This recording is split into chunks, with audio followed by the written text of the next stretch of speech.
And welcome to Tech Tuesday. This week's sponsor is Torrey Nissan. Joining us, as always, is General Manager Bob Bailey. Good morning, Bob. Good morning. Glad to be here. It's another beautiful Tuesday. It is a beautiful Tuesday. It's always good to see you. So we're going to talk today about keeping safe if you're selling your car on your own. We are. And, you know, it's so funny. People kind of disengage.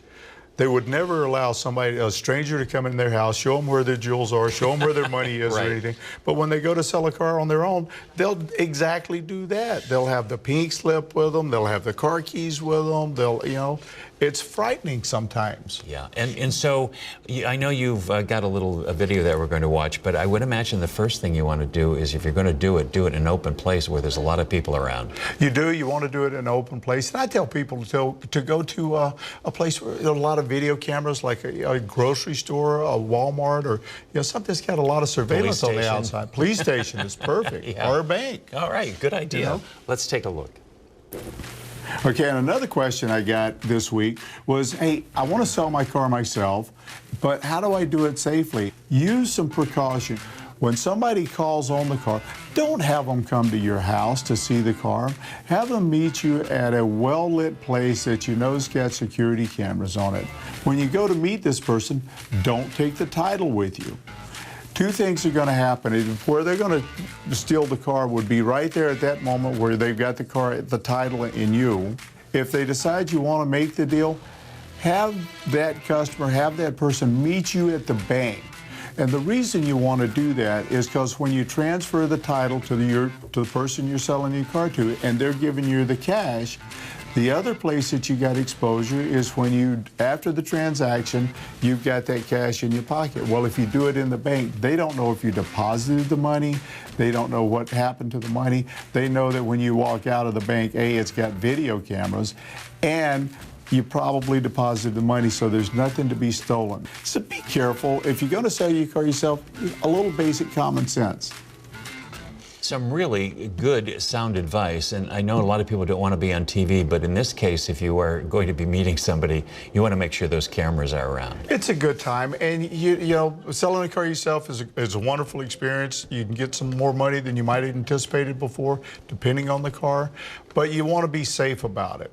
You know? And I really liked the tip about don't take the title with you when you do a meet and greet. Well, there's going to be these certain key points where the bad things can happen. Is going to be in the meet and greet, and then at the exchange of money. And don't take a personal check, you know, for God's sakes. Yeah. Make it cash. Do the transaction in a bank.